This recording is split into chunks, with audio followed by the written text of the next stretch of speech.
Hello दोस्तों, कैसे हैं आप लोग। Welcome to new new Newton classes. और यहाँ पे हम लोग जेल प्रहरी के प्रीवियस ईयर क्वेश्चन कर रहे थे। तो सबसे पहला क्वेश्चन क्या है आज के पेपर का।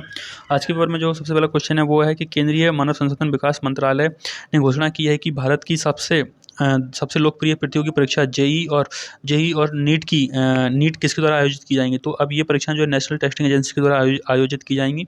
इसके साथ ही अगला क्या क्वेश्चन है, अगला जो क्वेश्चन आया हुआ था वो आया हुआ था कि तुमकुर जिले में 2000 मेगावाट का एक प्रथम चरण शक्ति स्थल सौर पार्क का उद्घाटन किया गया है। वह किस राज्य में है। तो आपको रखना है कर्नाटक राज्य में है। ठीक है। तो आपका रखना है यहाँ पे मैं आपको बता देता हूँ कि कर्नाटक राज्य के बारे में थोड़ा बहुत बता देता हूँ। तो कर्नाटक राज्य की आपको राजधानी रखना है। कर्नाटक की राजधानी क्या है, बेंगलोर। इसी के साथ ही आपका रखना है कि कर्नाटक के जो हैं सीएम कौन है। तो सीएम मुख्यमंत्री कौन है, तो बीएस येदियुरप्पा। और यहाँ के गवर्नर कौन है, बचूभाई बालाजी। ठीक है। इसी के साथ ही आपका रखना है उड़ीसा का। तो उड़ीसा की क्या रखना है, उड़ीसा की राजधानी क्या है, उड़ीसा की राजधानी भुवनेश्वर है। और यहाँ के जो है सीएम कौन है, नवीन पटनायक है। और यहाँ के गवर्नर कौन है, गणेशी लाल है। वहीं आपको आंध्र प्रदेश के बारे में याद रखना है। आंध्र प्रदेश की राजधानी अमरावती है। वहीं इसके सीएम कौन है, तो जगनमोहन रेड्डी हैं। और इसके साथ ही विश्वभूषण हरिचरण जो है यहाँ के गवर्नर हैं। ठीक है। तो अगला क्या है, तेलंगाना। तेलंगाना के बारे में आपका रखना है कि तेलंगाना की राजधानी क्या है, हैदराबाद है। और यहाँ के जो है यहाँ के सीएम जो है वो है चंद्रशेखर राव। और यहाँ के जो है गवर्नर कौन है, तो वो है सौंदर राजन। ठीक है। नाम थोड़ा बहुत इधर उधर हो सकता है कि सौंदर राजन का, कि सुंदर राजन क्या सौंदर राजन, ऐसा कुछ नाम है। ठीक है। वहीं अगला का क्वेश्चन है। तो अगला जो क्वेश्चन है वो आता है वो है कि तीसरे नंबर के मुख्यमंत्री कौन रहे हैं एमपी में। तो एमपी के तीसरे नंबर के मुख्यमंत्री कौन रहे हैं, तो ये आपको ये याद रखना है कि कैलाशनाथ काटजी जो हैं तीसरे नंबर के मुख्यमंत्री रहे हैं। ठीक है। आपको याद रखना है कि पहले नंबर के मुख्यमंत्री कौन थे हमारे यहाँ के। तो पहले नंबर के जो मुख्यमंत्री जी जो पहले नंबर के मुख्यमंत्री जो थे, पहले नंबर के मुख्यमंत्री की अगर मैं बात करूँगा तो पहले नंबर के मुख्यमंत्री जो थे वो थे पंडित रविशंकर शुक्ल जी। और दूसरे नंबर के मुख्यमंत्री कौन बने हुए थे, तो वो बने हुए थे भगवत राव मंडलोई जी। और उसके बाद जो है मुख्यमंत्री कौन बने हुए थे, तो उसके बाद मुख्यमंत्री बने हुए थे कैलाशनाथ काटजू जी। उसके बाद मुख्यमंत्री कौन बनेंगे, तो उसके बाद मुख्यमंत्री बनेंगे फिर से बनेंगे भगवत राव मंडलोई जी। और उसके बाद जो मुख्यमंत्री बनेंगे उसके बाद बनेंगे द्वारका प्रसाद मिश्र। तो अगर आपसे ये पूछा जाए कि व्यक्तिगत वाइज अगर पूछा जाए तो सबसे पहले नंबर पर कौन मुख्यमंत्री बने हुए थे व्यक्तिगत वाइज, पंडित रविशंकर शुक्ल। दूसरे नंबर पर कौन, भगवत राव मंडलोई। तीसरे नंबर पर कौन, कैलाशनाथ काटजी। और चौथे नंबर के व्यक्तिगत वाइज अगर पूछा जाए तो द्वारका प्रसाद मिश्र जी मुख्यमंत्री बने हुए थे। इसके साथ ही आपका याद रखना कि सबसे छोटा कार्यकाल किस मुख्यमंत्री का रहा है। तो सबसे छोटा कार्यकाल जो हमारे एमपी में रहा है भगवत राव मंडलोई जी का रहा है। और सबसे अधिक कार्यकाल जो है सबसे अधिक कार्यकाल किसका रहा है, तो मुख्यमंत्री शिवराज सिंह चौहान जी का रहा है। अगला क्वेश्चन क्या है, अगला क्वेश्चन देखते हैं। तो अगला जो क्वेश्चन है वो क्वेश्चन आया हुआ था कि अगला जो क्वेश्चन है वो है कि घूमर किस क्षेत्र का या फिर किस राज्य का फेमस सामाजिक लोक नृत्य। तो आपको रखना है राजस्थान का घूमर, आपने सुना होगा। ठीक है। तो उसके साथ ही आपको रखना है कि गुजरात का फेमस क्या है। तो फिर गुजरात का फेमस लोक नृत्य जो है वो है गरबा। असम का अगर आपको पूछा जाए तो असम को आप याद रखना है बिहू और भौर। दो तो याद रखने हैं असम के, बिहू और भौर लगभग लगभग। ठीक है। और पंजाब का क्या है, तो पंजाब का जो है वो है भांगड़ा। ठीक है। पंजाब का क्या रखना है, भांगड़ा। तो ये तो एक एक तो कम से कम आपको याद रखनी है क्योंकि ये फेमस है। हर कम से कम बहुत सारे कोई पेपर में आपको पूछे जा चुके हैं। राजस्थान का घूमर, गुजरात का गरबा, असम का बिहू और पंजाब का भांगड़ा। ठीक है। अगला क्वेश्चन क्या है, अगला जो क्वेश्चन है वो है जागो ग्राहक जागो। ये एक हमारे जो कस्टमर यहाँ पर मैं बोलूँ कि लोगों में जो है जागरूकता फैलाने के लिए कि जागो जागो ग्राहक योजना जो है, जागो ग्राहक एक अभियान चलाया गया था। तो किसके द्वारा चलाया गया था, आपको याद रखना कि फॉरवर्ड मार्केट कमीशन या फिर वायदा बाजार आयोग के द्वारा चलाया गया था। कब चलाया गया था, 2005 में चलाया गया था। इसके साथ ही अगर आपको ये ऑप्शन में ना आए फॉरवर्ड कमीशन या वायदा बाजार, तो इस ऑप्शन में क्या आएगा, वो आएगा ministry of consumer and public administration. आपको याद रखना है। अगला जो क्वेश्चन है वो है क्या, भारतीय राष्ट्रीय प्रथम भारतीय चुनाव सामान्य चुनाव को मतलब पहली बार चुनाव भारत में कब हुए थे, तो 1951 से 52 में के बीच में जो चुनाव हुए थे, इसमें किसकी सरकार बनी हुई थी, तो कांग्रेस की सरकार बनी हुई थी। और यहीं पे हमारे प्रधानमंत्री कौन बने हुए थे, पंडित जवाहरलाल नेहरू हमारे प्रधानमंत्री बने हुए थे। और इसके साथ ही आपका रखना कि आपसे पूछा जाए कि टोटल कितनी सीटों पर चुनाव हुआ था, तो 489 सीटों पर चुनाव हुआ था। ठीक है, 489 पे। अगला जो क्वेश्चन पूछा रहा है, अगला क्वेश्चन पूछा रहा है कि सिरोंज शहर भूकंपीय क्षेत्र वर्गीकरण के अंतर्गत किस जोन में आता है। मतलब भूकंप के जो चार जोन है हमारे यहाँ पे, टोटल जो ऑल ओवर इंडिया में 4 जोनों में डिवाइड किया गया है भूकंपीय क्षेत्र कितने हैं, 4 जोन है। पूरे भारत को जो है 4 जोनों में डिवाइड किया गया है। और उन जो नंबरिंग जो है 2 से चालू होती है, ना कि 1 से। 2 3 4 5 ये नंबर है, ना कि 1 से है। आपको रखना है 2 3 4 5। आपको पता है कि हमारे एमपी में बहुत कम भूकंप आते हैं, तो हमारे एमपी में बहुत कम भूकंप आते हैं। तो आपको रखना है कि जोन 2 में जो है सबसे कम भूकंप आएंगे, जोन 5 में सबसे अधिक भूकंप आएंगे। तो हमारा एमपी जो है, आप मैं बोलूँ सिरोंज जो है कौन से जोन में जाएगा, जोन 2 जोन में जाएगा। ठीक है। भी अगर मैं अगली बात करूँ कि जैन साधु तरुण का जन्म मध्य प्रदेश के किस जिले में हुआ था? तो इनका जन्म जो था दमोह जिले में हुआ था। इनका जन्म कब हुआ था? तो इनका जन्म हुआ था जून 1967। कब हुआ? जून 1967 में जो इनका जन्म हुआ था, जून 1967 में इनका जन्म हुआ था दमोह में। अगर दमोह में भी अगर अंदर पूछा जाए कि किस जगह पे हुआ था, तो आपको रखना है गुहांची। क्या? गुहांची, GUHANCHI, ठीक है। और इनकी मृत्यु जो हुई थी वो हुई थी कहाँ पे? तो 2018 में इनकी मृत्यु हुई थी कहाँ पे? दिल्ली में, ठीक है। और ये जैन धर्म के क्या थे? एक बहुत बड़े साधु थे। भाई अगर मैं बात करूँ अगले क्वेश्चन की, तो अगला जो क्वेश्चन है कि भारत का निजीकरण किया गया पहला रेलवे स्टेशन, सबसे पहला रेलवे स्टेशन क्या है जिसका निजीकरण किया गया? तो हबीबगंज जो है पहला स्टेशन जिसका निजीकरण किया गया है। और ये निजीकरण जो है कब किया गया? तो जून 2017 में। और इसका टेंडर किस कंपनी को दिया गया है? तो आपको याद रखना है इसका टेंडर जो है बंसल ग्रुप को दिया गया है। किसका? कौन सा स्टेशन है?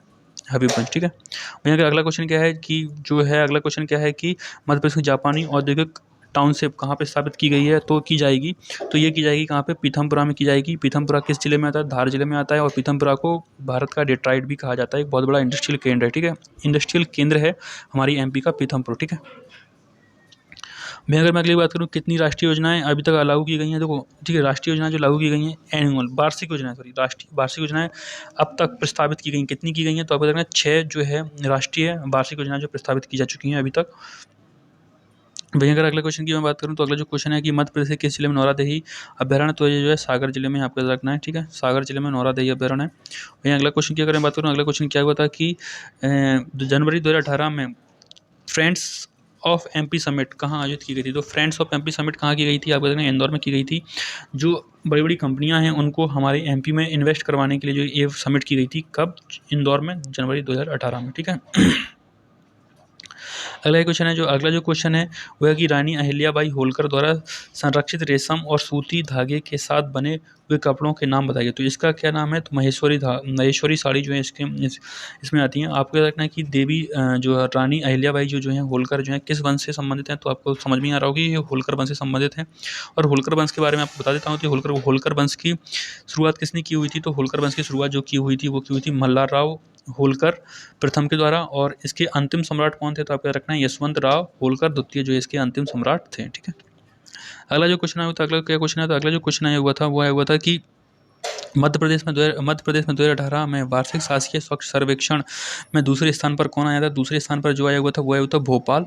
आपको याद रखना है क्या? भोपाल इसका आंसर हो जाएगा। और अगर आपसे पूछा जाए प्रथम कौन आया होता, तो प्रथम तो इंदौर ही रहा है, ठीक है। हर बार अभी इंदौर ही प्रथम आया। और अगर आपसे ये क्वेश्चन पूछा जाए कि राजधानी कौन सी है, जो सबसे स्वच्छ राजधानी कौन सी है, तो सबसे स्वच्छ राजधानी भोपाल को माना गया था, ठीक है। वहीं अगर अगले क्वेश्चन की बात करूँ, तो अगले क्वेश्चन के पंडित शिव कुमार शर्मा, इस पंडित शिव कुमार शर्मा जो थे किसके फेमस किस वाद्य यंत्र में उस्ताद हैं? तो आपको देखना संतूर में ये वाद्य यंत्र में जो है उस्ताद हैं, संतूर में। इसके साथ ही आपको याद रखना है सितार में, तो सितार में कौन है? तो सितार के सबसे फेमस जो है उनका नाम आपको याद रखना है पंडित रविशंकर। सरोद की अगर पूछा जाए तो सरोद की आपको याद रखना है कि अजमद अली खां और अली अकबर खां।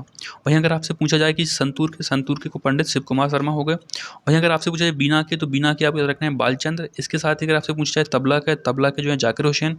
और अगर आपसे पूछा जाए बांसुरी की, तो बांसुरी के कौन है? पन्ना लाल घोष, ठीक है। इतने तो आपको याद रखने हैं। वहीं अगर अगला क्वेश्चन की मैं बात करूँ, तो अगला क्वेश्चन क्या है? अगला क्वेश्चन क्या बोलता है? निम्नलिखित में से कौन सा मध्य प्रदेश का राजकीय पक्षी है? तो आपको पता है बुलबुल जो है मध्य प्रदेश का राजकीय पक्षी है।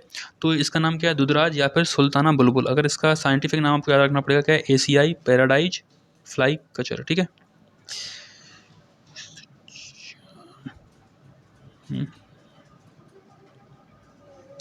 एशियाई फ्लाई कचर, ठीक है। तो ये तो हो गया हमारा कौन सा 17वां क्वेश्चन। अगला क्वेश्चन क्या है? अगला जो क्वेश्चन है वो है 18वां क्वेश्चन क्या है? 18वें क्वेश्चन में क्या है? तो 18वें क्वेश्चन में क्या हुआ था कि मध्य प्रदेश में निम्नलिखित में से कौन सी कछुए की एकमात्र प्रजाति पाई जाती है? तो हमारे यहाँ पे कौन सी कछुए की प्रजाति पाई जाती है? तो आपको याद रखना है कि जियोकैलिन एलिगेंस, ये मात्र एक प्रजाति पाई जाती है हमारे एमपी में कछुए की। अगला जो क्वेश्चन है, अगला क्वेश्चन है कि निम्नलिखित में से किस सरकारी संस्था ने भारत में कृषि अपशिष्ट के प्रतिशत का अनुमान लगाया है? तो ये आपका रखना है किसने काम ये किया हुआ है कि कितना अपशिष्ट पाया जाता है हमारी कृषि में, या फिर तो इसका आंसर हो जाएगा क्या? Central institute of post harvest engineering and technology के द्वारा, ठीक है। वहीं अगला क्या क्वेश्चन आता है? तो अगला जो क्वेश्चन आता है वो आता है क्या? अगला जो क्वेश्चन आता है वो आता है कि निम्नलिखित में से कौन सी मिट्टी नदियों के तलछट से बनी होती है? मतलब जो नदियों की अपशिष्ट जो बहा कर लाती हैं नदियाँ, उनके द्वारा बनाई जाती है वो मिट्टी है एलुवियल सॉइल। और एलुवियल सॉइल आपको पता है भारत के 22% भाग में पाई जाती है। उसके साथ ही ये गेहूँ, चावल, और मक्का की खेती के लिए, तिलहन की खेती के लिए फेमस है। ठीक है, गेहूँ, धान, तिलहन, मक्का इन सभी खेती के लिए फेमस है। एलुवियल सॉइल या फिर जलोढ़ मिट्टी। वहीं अगर मैं बात करूँ लेटराइट मिट्टी, तो लेटराइट मिट्टी की अगर मैं बात करूँ तो लेटराइट मिट्टी में आयरन और सिलिका की अधिकता पाई जाती है। ठीक है, आयरन और सिलिका की अधिकता पाई जाती है लेटराइट मिट्टी में। और ये जो है काजू, इलायची और चाय की खेती के लिए फेमस है। वहीं ब्लैक कॉटन सॉइल की, अगर काली मिट्टी की अगर मैं बात करूँ तो काली मिट्टी जो है बेसाल्टिक चट्टानों से मिलकर बनी होती है। इसको रेगुर मिट्टी भी बोला जाता है और ये कपास की खेती के लिए उपयुक्त है। वहीं अगर मैं बात करूँ रेड और येलो सॉइल की, तो रेड और येलो सॉइल में अगर पूछा जाए कि रेड रंग जो है किस कारण से होता है, तो रेड रंग जो होता है वो होता है क्यों, लो ऑक्साइड के कारण जो इसका लाल रंग होता है। और वहीं अगर आपसे पूछा जाए कि पीला रंग, जब इसमें ज़्यादा पानी मिला दिया जाता है तो इसका रंग पीला हो जाता है। ठीक है, याद रखना है आपको, जब लाल रंग जो है वो लोह ऑक्साइड के कारण, लेकिन जब इसमें पानी अधिक मिला दिया जाता है तो उसका रंग पीला हो जाता है। ठीक है, तो रेड एंड का लाल और पीली मिट्टी किसके लिए उपयुक्त है, तो मोटे अनाजों की खेती के लिए उपयुक्त है। ये राजस्थान में ज़्यादा पाई जाती है।